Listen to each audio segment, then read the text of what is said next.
Do you feel like mindset has any kind of impact on, is that a causative factor with what we experience in our practices at all? Yeah, look, I don't know for sure, but my sense is that it does. If you look at it, having been in practice for a long period of time, there are periods where I guess you are more focused and on purpose, and in periods where you are less focused on purpose. I think there is a magnetism created by having a mindset of service. That people will either consciously or unconsciously go, they're there for me. The stories that we're hearing in the news about this deadly killer virus, and there he is, ready to go to work.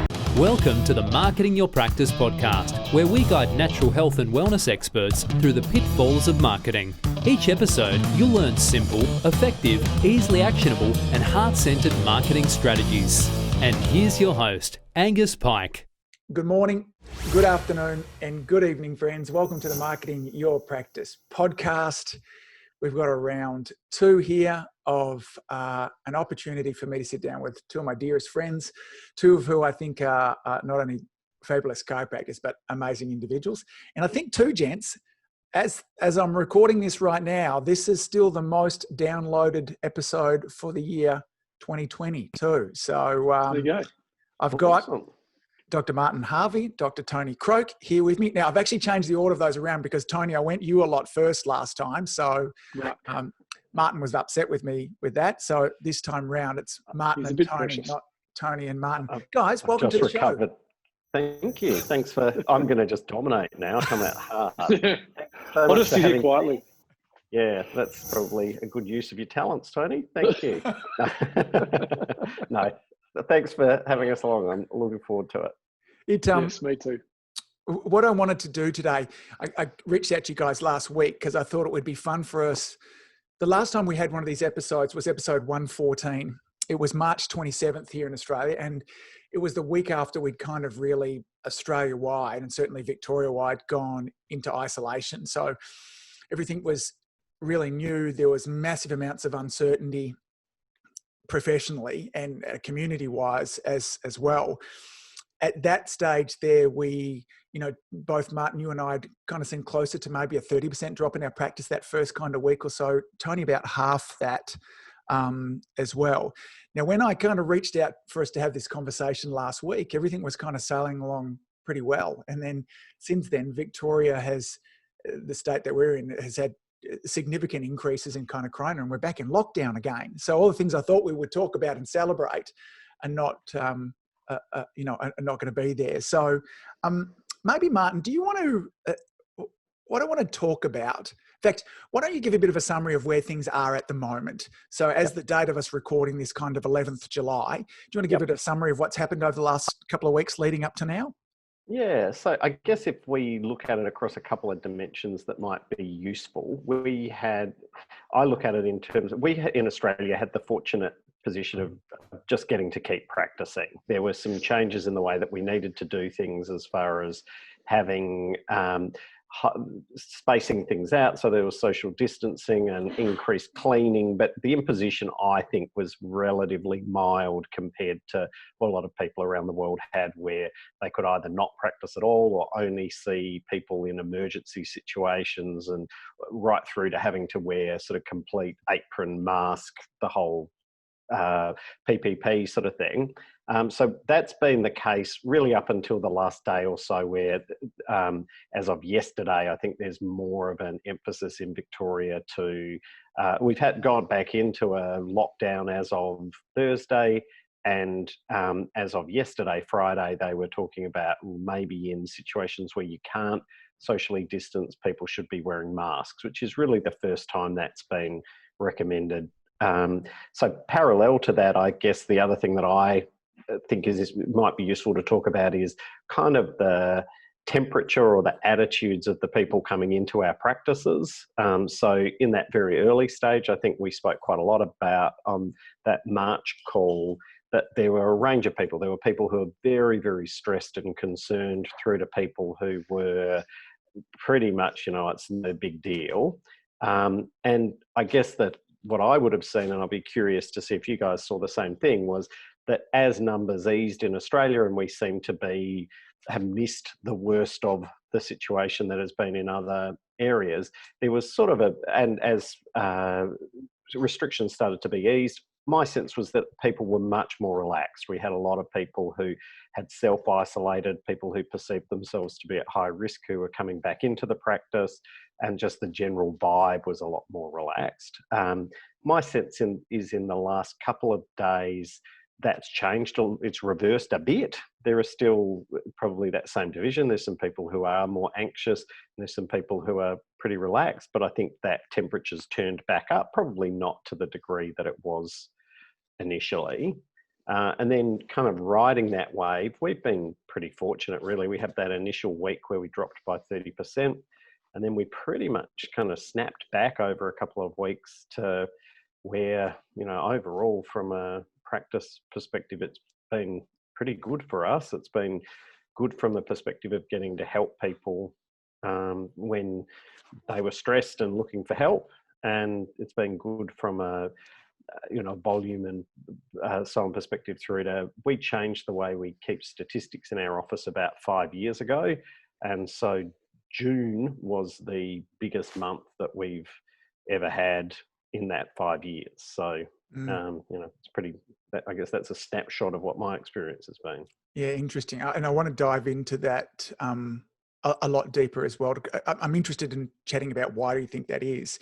But one thing I just want to kind of touch on through here as well is that the lockdown that we're experiencing here in Victoria is very much a Melbourne. So, both Martin and I have kind of inner city practices, and Tony's kind of out of town. And at the moment, everything is okay for Tony. So there tends to be kind of these very specific kind of areas that are locked down as well. So Tony, in terms of your experience through that kind of first run of lockdown, much different to kind of add to what Martin kind of had there? What was your experience of how it played out? And we had 2 weeks after that initial set of restrictions came in, like you guys are back into now. And just to clarify, I'm, as you say, out in the pristine country air, and therefore not copying the restrictions you guys are. But we had that same kind of momentary drop. I think I said probably 15-ish% for a couple of weeks. Our June, similarly, I just did the numbers then, is 27% bigger volume than last June. And I'd have to have a look back, but I think that would probably make it our biggest month in about, 6 or 7 years. So, fairly similar experience to Martin's. And I think there are a number of reasons for that, which we can probably dive into in a second. Yeah. Because all three of us have, in essence, what we noticed with our practices is that we had initial drop. Mine for March ended up being 19% was the number from there too. We had record April, record May, record June.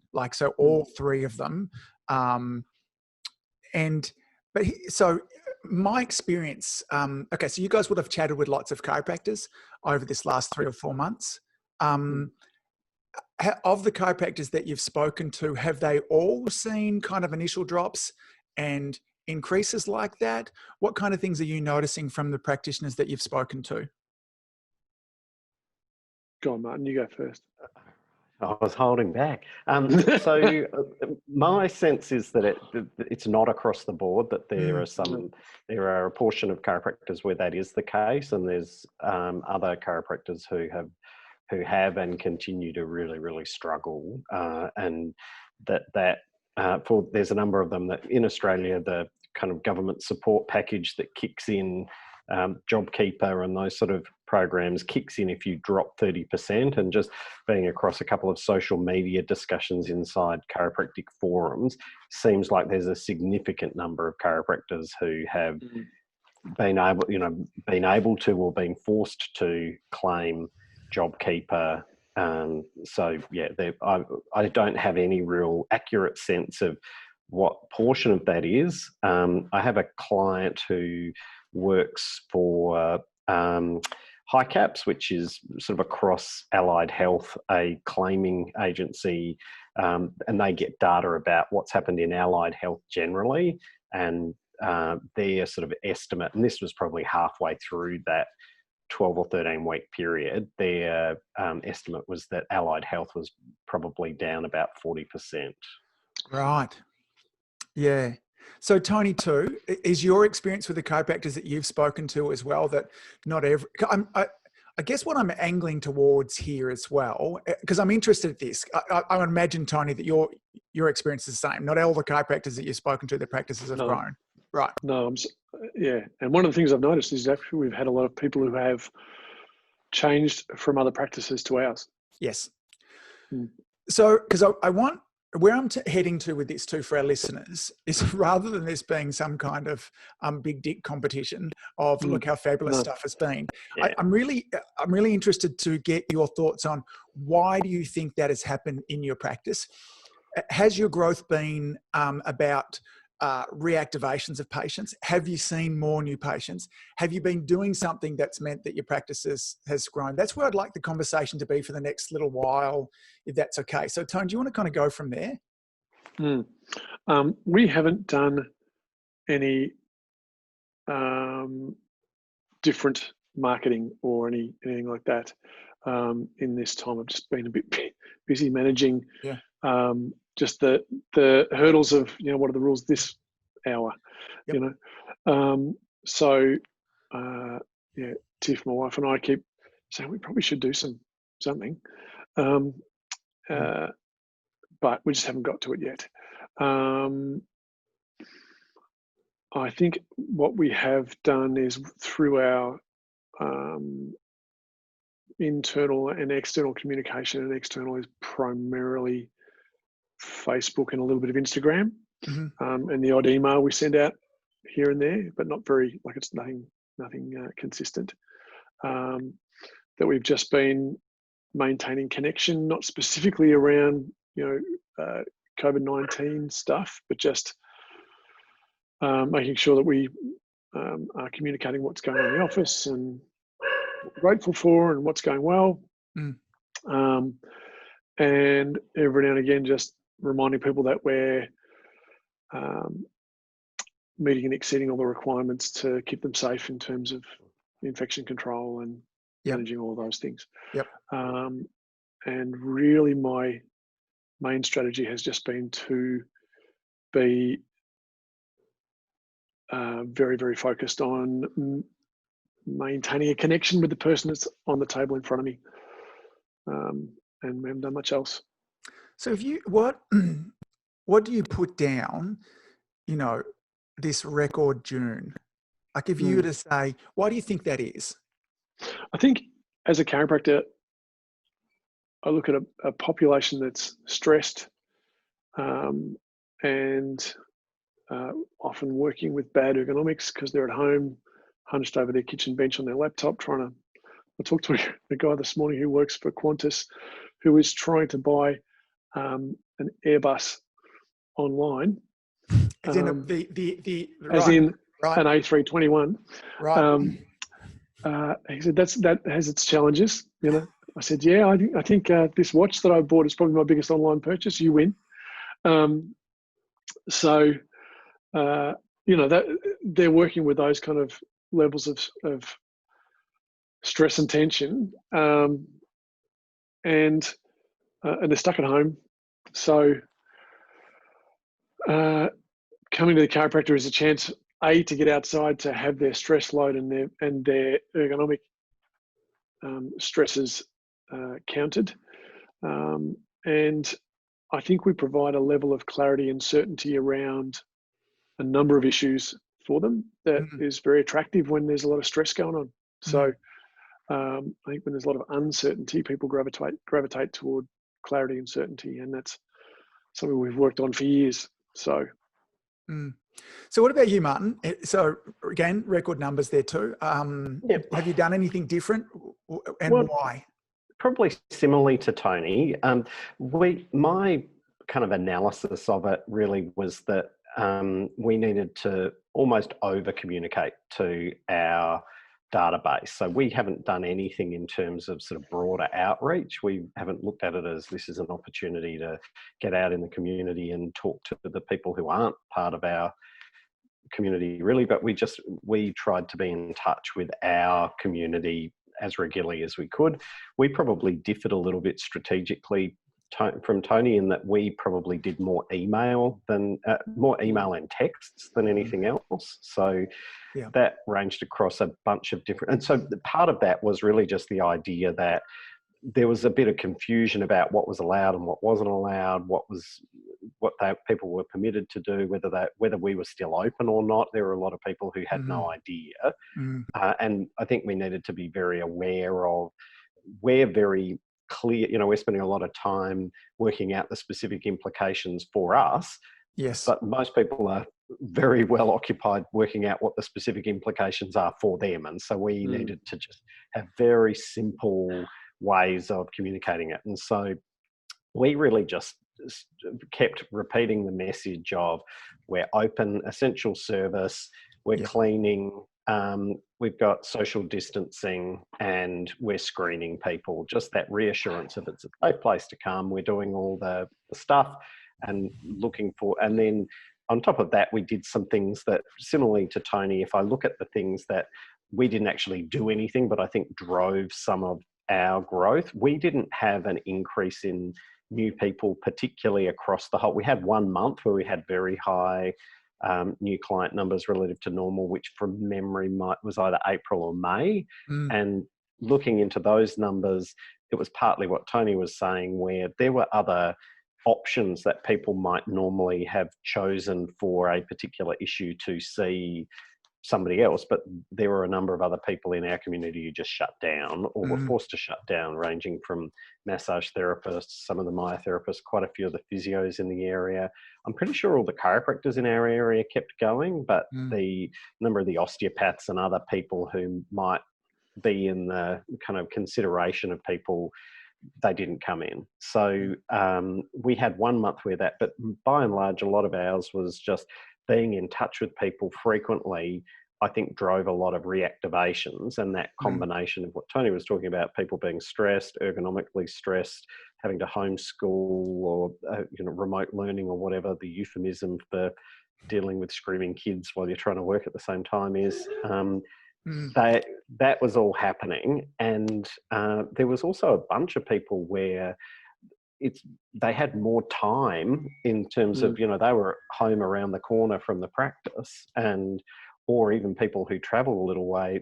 The traffic in inner city Melbourne was not an issue for months, whereas normally that's a consideration for people. So there were people who may have been less active with their care who were like, actually, this is a really good opportunity for me to reinstate my care and reprioritize. And there was a portion of those people who I think it was that consistent messaging over a long period of time that how your body works influences everything, including how resilient you. So there were a lot of people who were at home with more time than they might normally have had, and also that just, I guess, awareness that we built up communication-wise over a long period of time, that that chiropractic can help your body work better, and if your body works better, then that affects everything, including your ability to be more resilient in these sort of circumstances. So I guess in terms of a take-home thing, if there are people in other circumstances where they're just getting back into operating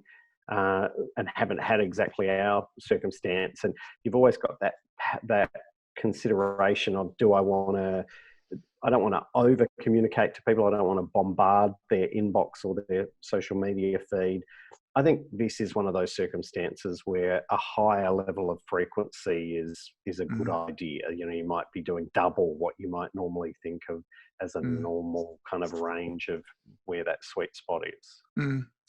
I think, with our practice, our strategy was two things. First of all, was to let people know, first of all, in fact, there's not even a priority of these. We wanted to let them know that it was safe to come in, that we were taking these extra precautions. And what that looked like, for those of you that are wondering, is, wiping the tables after every adjustment there, hand sanitizer on the way in. We were wiping our hands, washing our hands after every adjustment as well. We spread out the chairs and we spread out the appointments if need, but we were able to kind of really manage around that. Mostly it was kind of chairs, table washing, all that kind of stuff there too. And the second thing we wanted to let them know is to be really clear that it was legal. they weren't going to get in trouble for coming in as well, that this was under one of those essential service sort of things too. And I mean, we doubled our communications in terms of that message was very consistent across our email, our social media platforms. And it still has amazed me. I've had of recent patients dripping in over the last month that said, oh my God, I didn't know you guys were open. It's like, wow. Like even still, you know, with regards to that also, it, I wonder this, because the other thing that the three of us had kind of mentioned on the first one there too, was also this concept.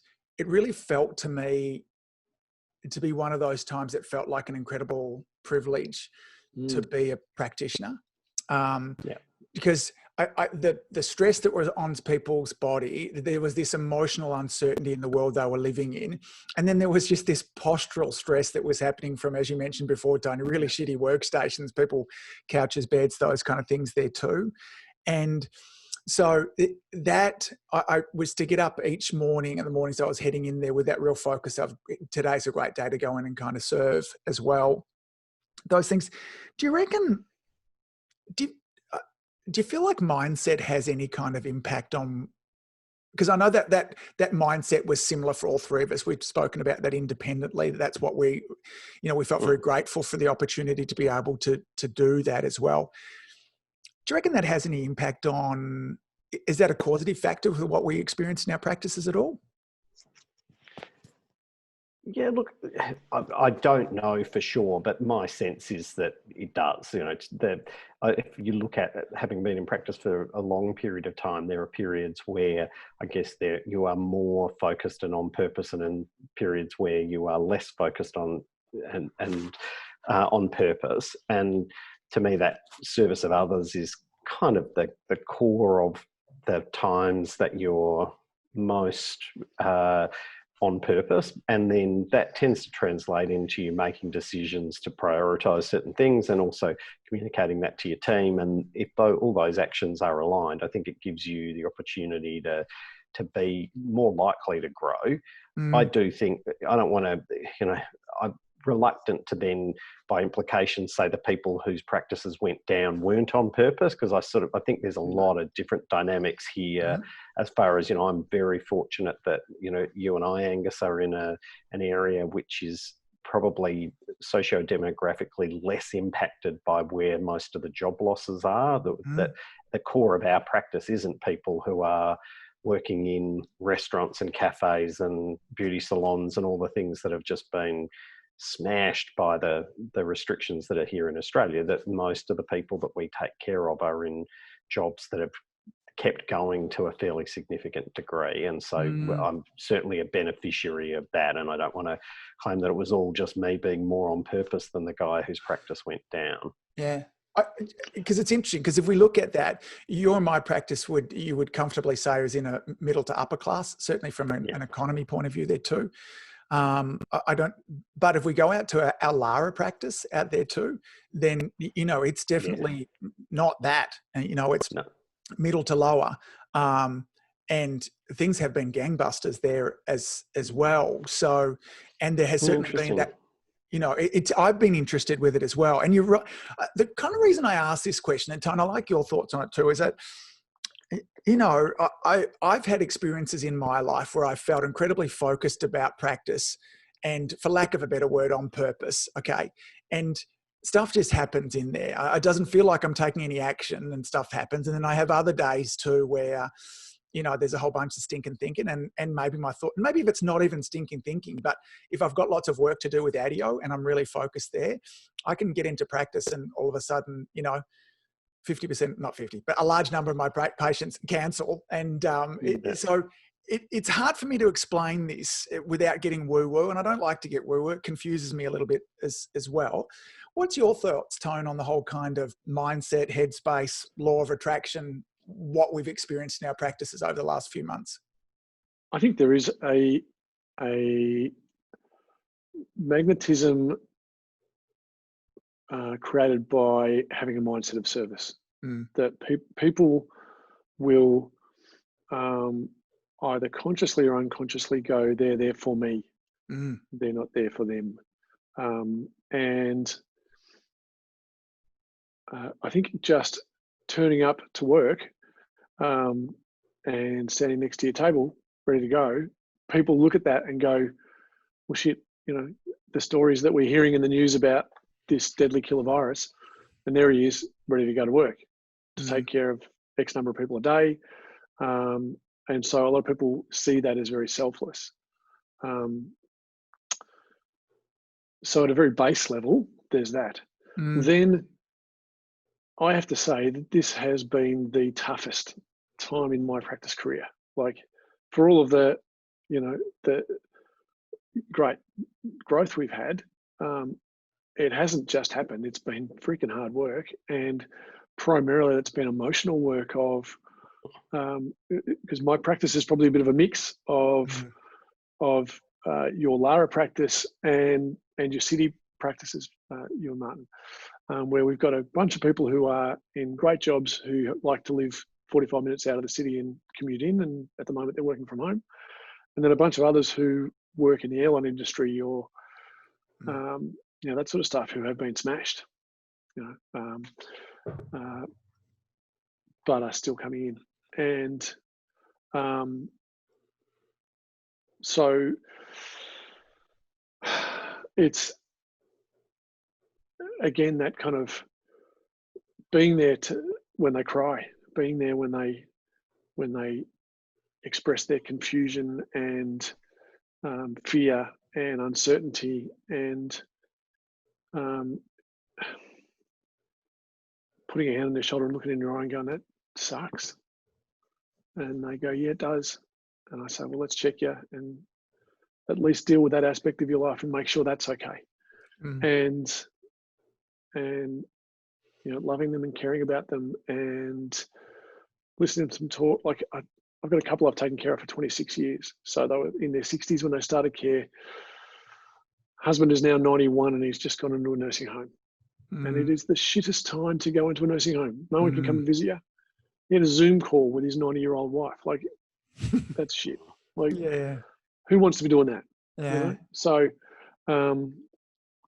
so there are all of those little stories that, one after the other, in a procession through your door, come in, and that's a lot it's massive for each of them to manage, but it's a lot for us to kind of be living in that day to day, Yes. And so I think one of the things is I've been lucky to have been married to, and Tiff has been great in terms of helping me manage that emotional load,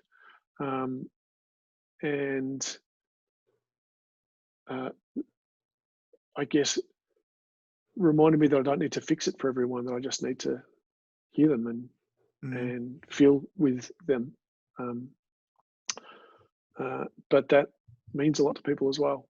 Yeah. And I think as much as people love to get their spines and nervous systems cleared out, they also like to have someone in front of them who's a real human being who gives a shit. Yeah. So, so that's been a really important part of my work since March, even more than ever. The three of us, I think it would be fair to say that personally, and I don't want this whole podcast to go down the COVID conspiracy path. I just don't think it's valuable for our listeners as well. But it would be fair to say that our individual personal beliefs about what's being done and how it's being done, that we've probably left a lot of those at home when we've gone to work. Would that be a fair kind of assertion? 100%. I guess I'm pretty emphatic that I think there's a really big opportunity to alienate people, confuse people, scare people, give them a negative impression of the profession by trying to be a revolutionary on something that's very easy to be misinformed about. I think virology and all the other things related to it. Like, I'm interested and I'm skeptical of a lot of the mainstream perspectives. And I'm interested in, could there have been better ways of doing this?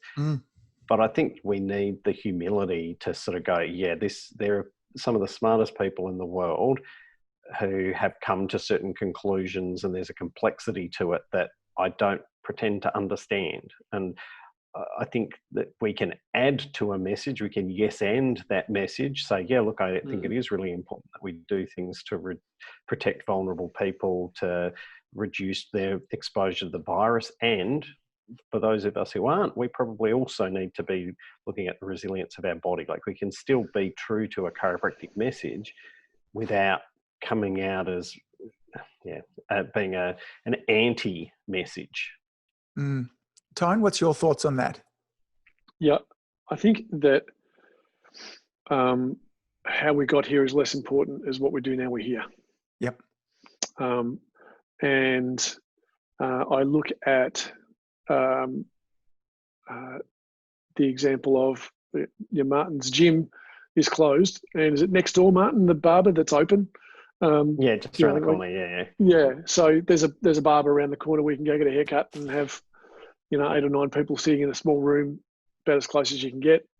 But Martin's 300 square meter gym is closed, and they've been super careful about all of their hygiene practices. So I look at that and go, in an environment where regular exercise has been proven to be a booster of immune system function, let's all get our hair cut, but not go to the gym. Yes. That doesn't, the logic there leaves a bit to be desired. So I look at that sort of stuff and go, it's crap, bullshit idea and da-da-da. But it's not a conversation that adds anything to anyone's life, because the rules aren't going to change because I stamp my feet. Yes. So,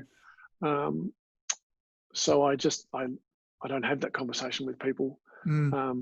Other than that, sometimes people go, isn't it crap, blah, blah, blah. And I go, yeah, look, sometimes the logic's hard to follow. Let's check you. Yeah. My approach is I've asked a lot more questions. So when people will say, what do you think about all the situation? I will come back with something vague, like, it's confusing. What do you think? And then rather than me trying to lead the conversation, I'm really happy to be led in a direction. And so if someone's a little bit more educated about what's going on, then, we can talk a little bit more about some of the inconsistencies there as well.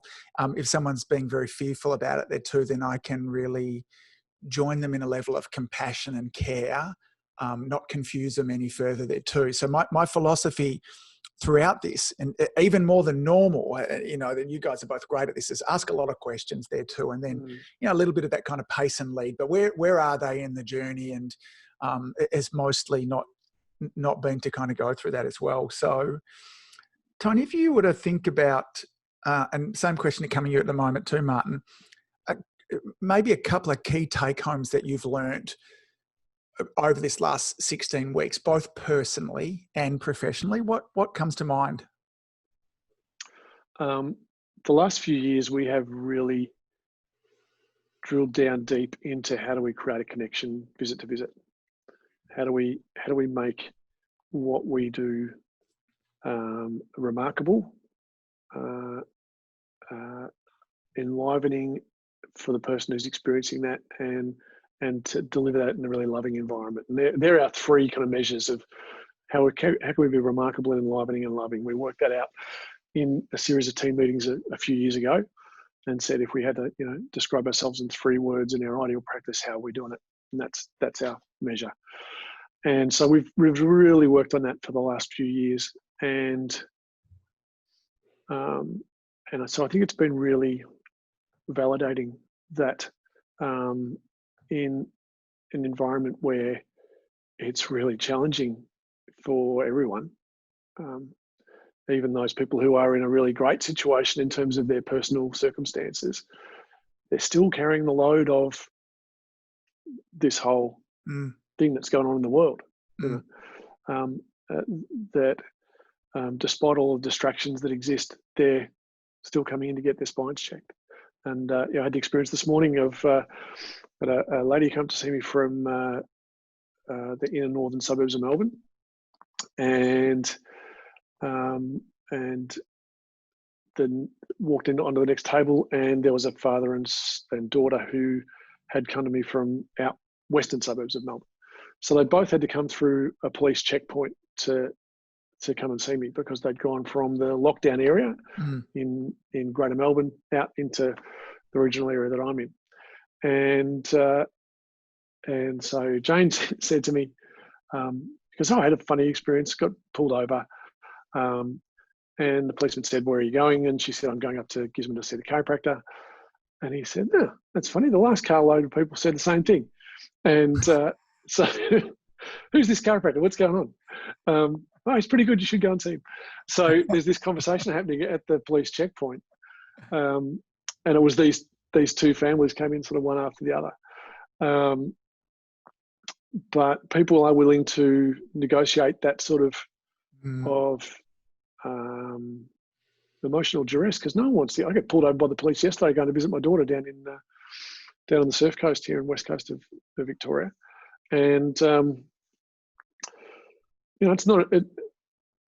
I don't think there's ever a great time when you wind your window down and say hello, officer. Like, it's just, there's a level of kind of tension and stress that comes with that, but people are managing that to come and see me, which I feel really kind of grateful for. And like I say, it's a real validation that people put it high enough on their list of priorities to climb over that hurdle to get here. Yeah. And then, so I guess that's kind of personally, what's it meant to you this last 16 weeks? How have you grown? Personally, I have, I think, been reminded of the value of what it is to be a chiropractor, and felt just so freaking grateful that I get to do a thing that helps people in their circumstances. And it's reminded me to be a better listener at home.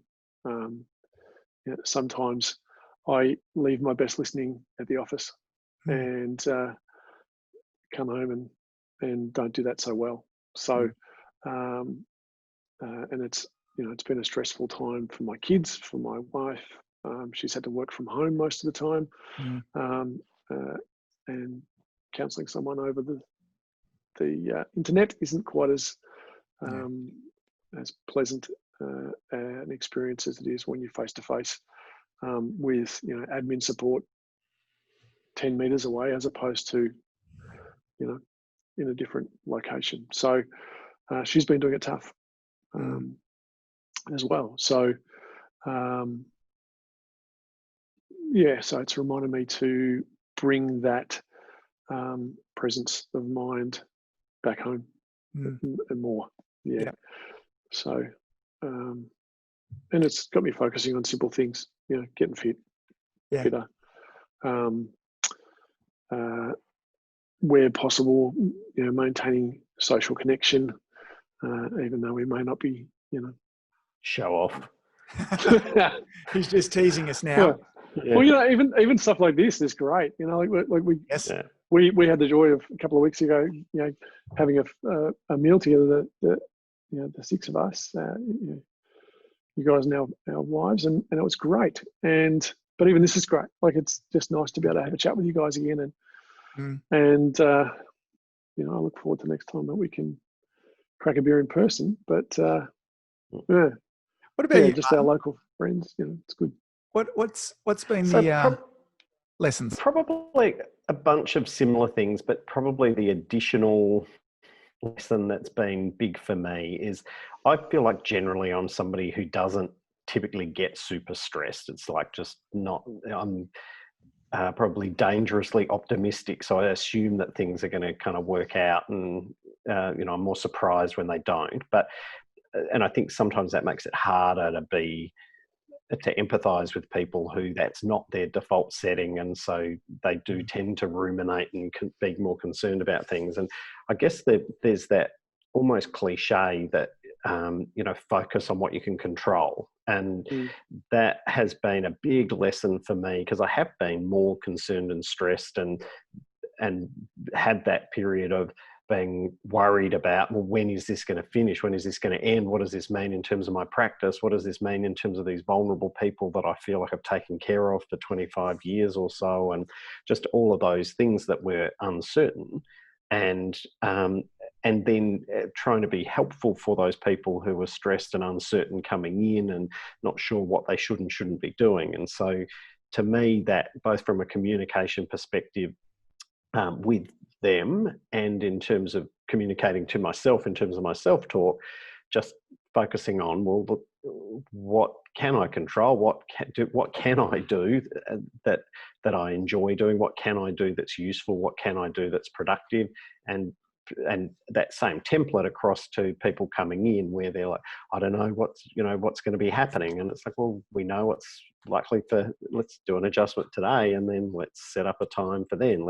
How about you try these exercises? Just these are all things that we know that we can do right now. So I guess the biggest lesson for me is just kind of zooming in a case of uncertainty, both from a practice perspective, from a health perspective, and translating to what I need to do for myself and what people in my practice need to do. Let's look at what we can control. Let's look at what we can do and focus on those things. And I think there's a real liberation in that, where there's a lot of, like, we've just gone into this more recent lockdown, and I think the added dimension that from an emotional perspective is there's a feeling of frustration that this really didn't need to have happened. The first time it felt like was a unavoidable tidal wave from across the world, whereas I think the temperature that I get in Victoria is certainly my own feeling, and the feeling of a lot of people coming in was, if a few people hadn't have fucked it up, we would have been out of this in a situation similar to the rest of Australia's states. And so there's that added dimension of frustration and irritation, and the flip side of that feeling like, oh, I shouldn't have to be being restrained. Those people should be. So there's all that stuff. But to me, just drilling down on, all right, well, what I can do is have a great call with you. What I can do is do this for clients in the office. What I can do is get back into reading more, because that's something that, I haven't done as much of, all those sort of things. What's the balance? Because I feel that this situation forces us towards presence because of the unpredictability. It's probably the only spot that I can find a little bit of emotional security, is just staying present with what can I do now there as well. But then in the same time as well, Martin, to continue on, where do you think this is likely to go? Your best thoughts there too. And what are you planning for in the future? Because I know it's, as much as it's good about, just one day at a time there too. Yeah, look. Yeah.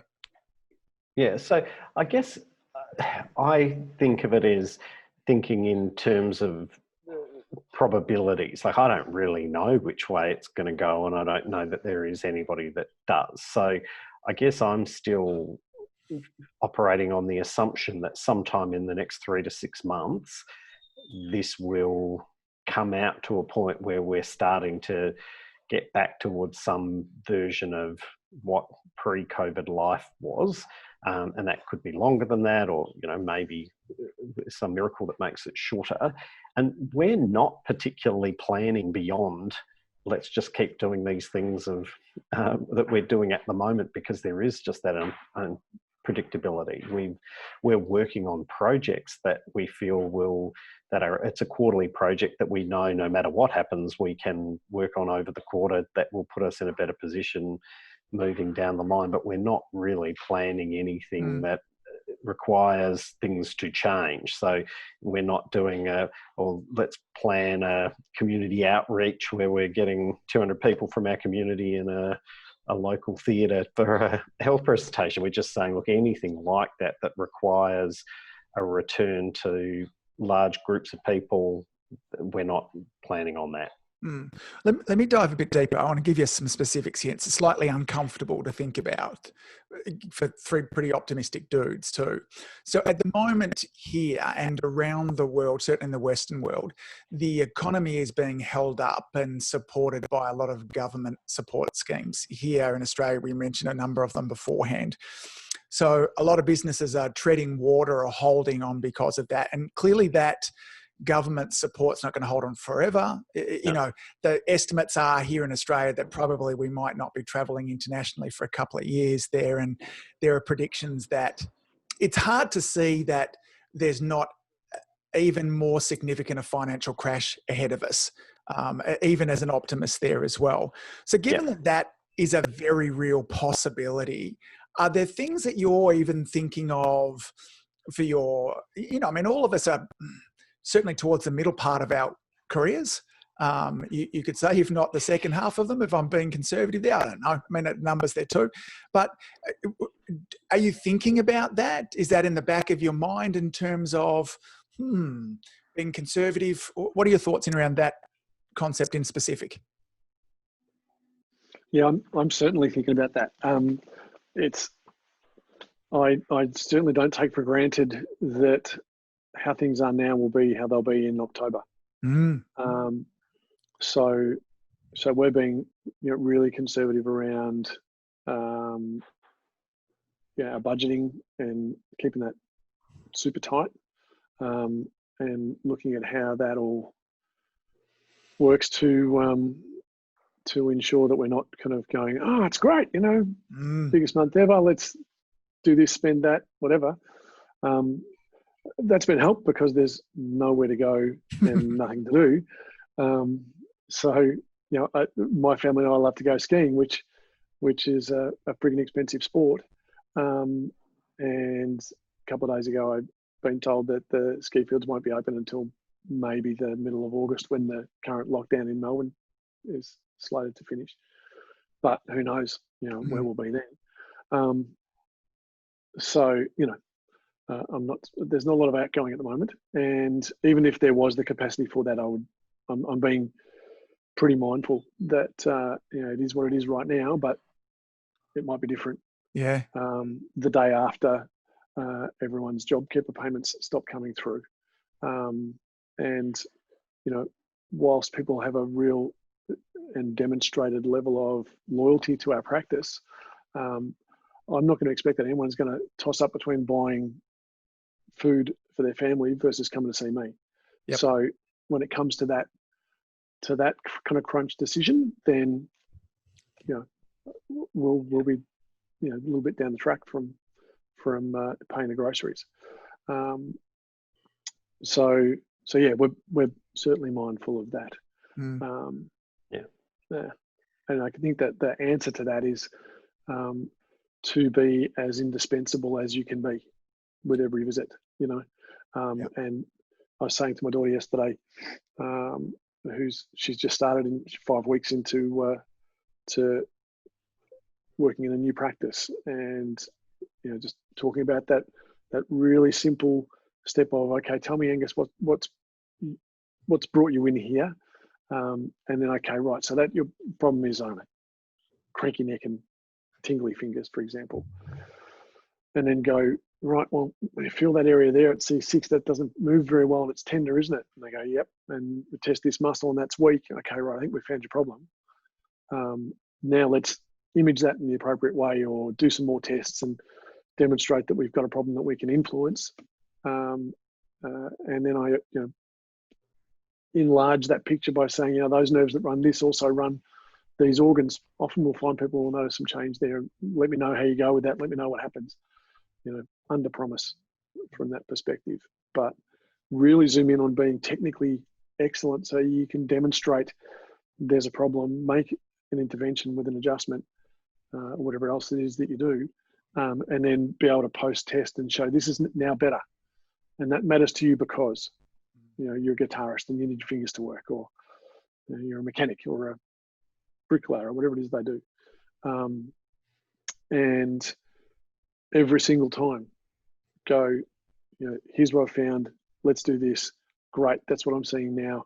That matters because what's happening now is the research shows, prefrontal cortical activation, those types of conversations I'm having all the time around, we don't need our hindbrain stimulated anymore. So, they're being stimulated enough by the news and current situation. So let's get that spinal tension out of the way so that any hindbrain stress is external, not internal.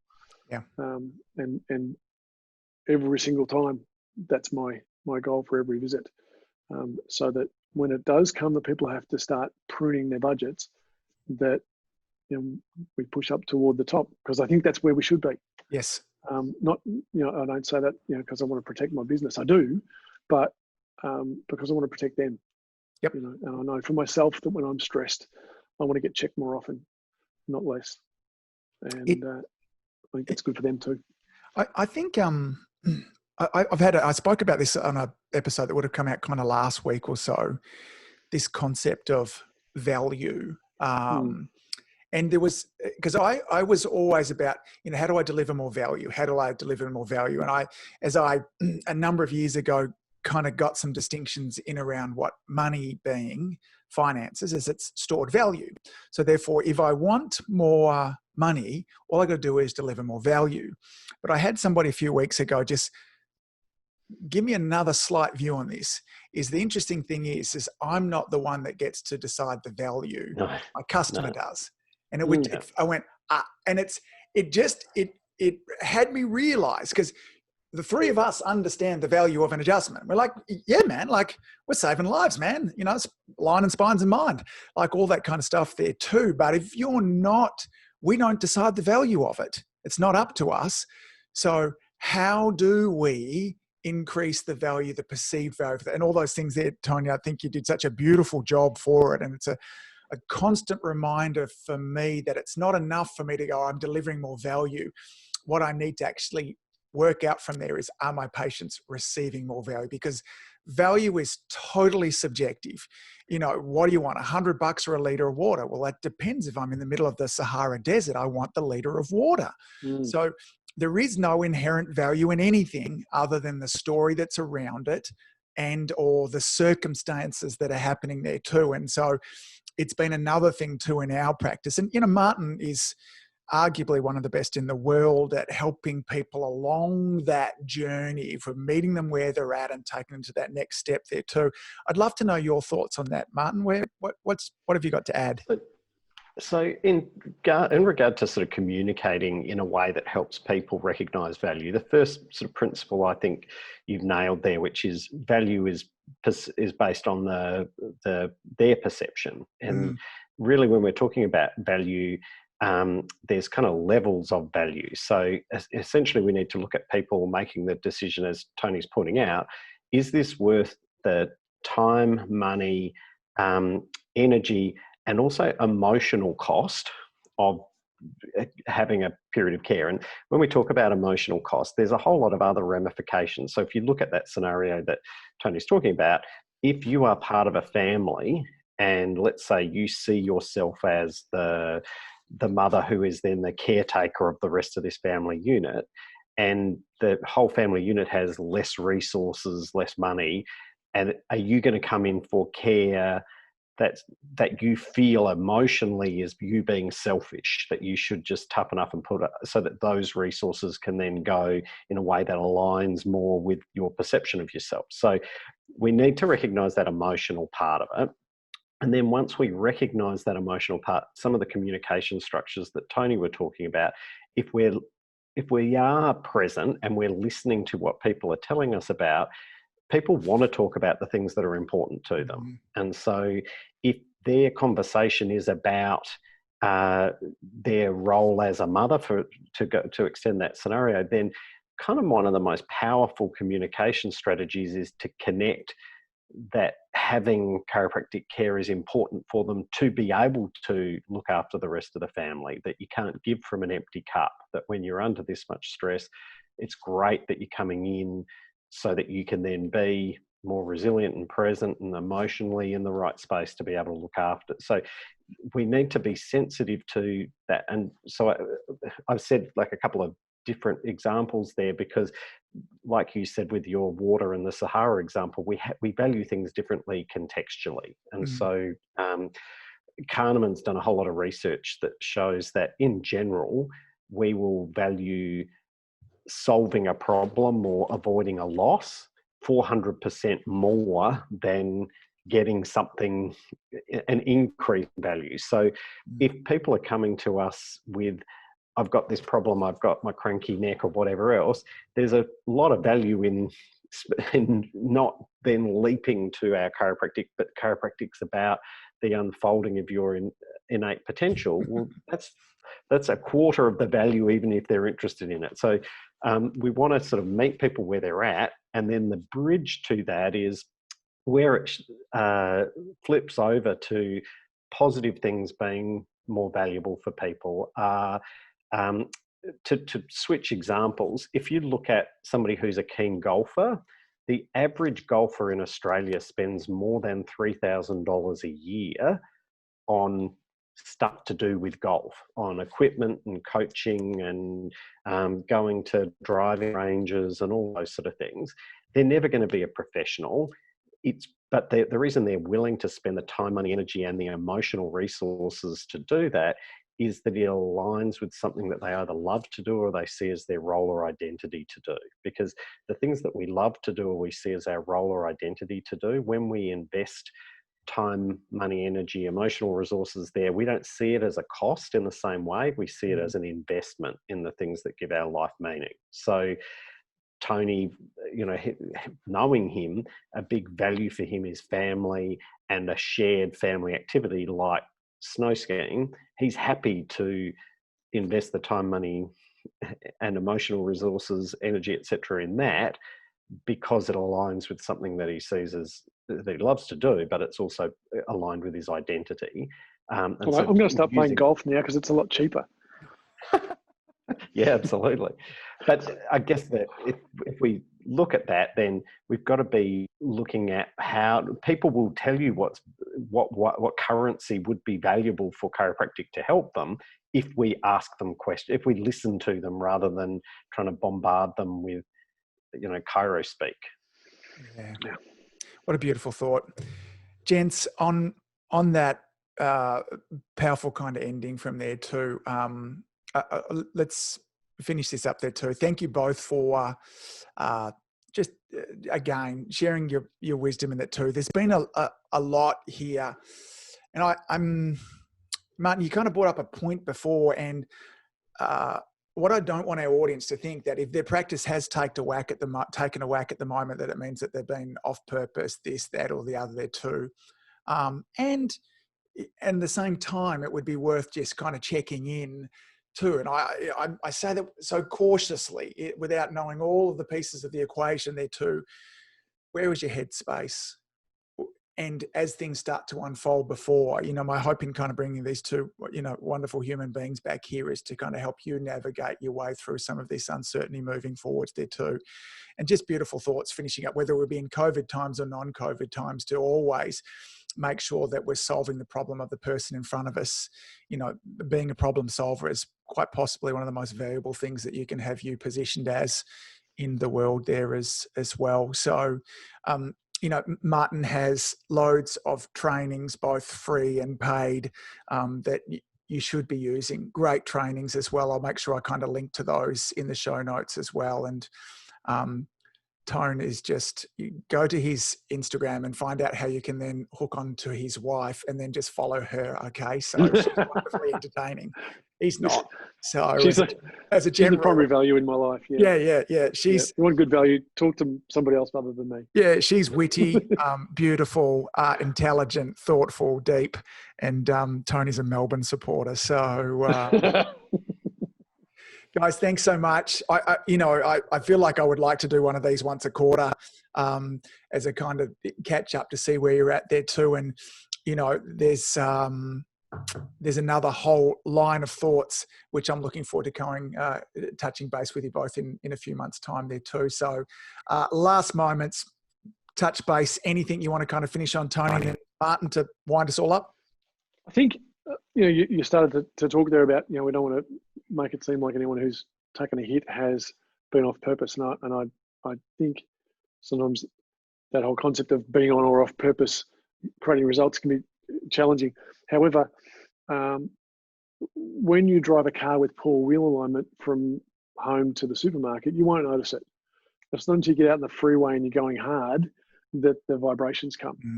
And I think sometimes in our profession of chiropractic, and certainly in other health professions as well, that when it's all easy, then the cracks can be easily papered over or not even noticed. Yes. But when the pressure is on, and the pressure has certainly been on, that's when the foundations will be tested.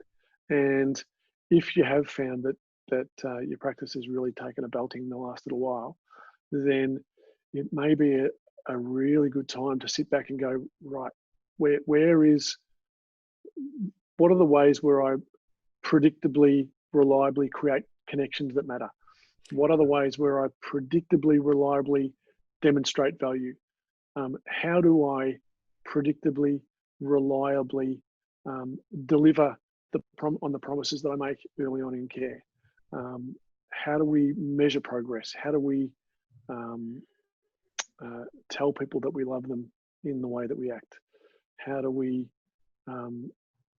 respond when someone starts to open up emotionally? What do we do when a man cries on our table? How do we handle that? Because it's being able to manage those moments and deal with those strategies of how do we proactively address these things so that we are ready to step up when we need to. My Taekwondo instructor always said, always been 8 out of 10, because then when you need to be 10, it's not that far away. But don't live your life as a 5. So where can we level up in what we do every day so that we can be ready for it when the wave hits, because there'll be something else down the track. Don't be shy to be introspective, look deep, let go perhaps of some of the so-called truths that you've been taught in practice and management and communication styles and that sort of thing, and go, if this was my mother, brother, sister, father on the table, how would I treat them? And then treat that person that way. Yeah, good thoughts. Well done. Martin?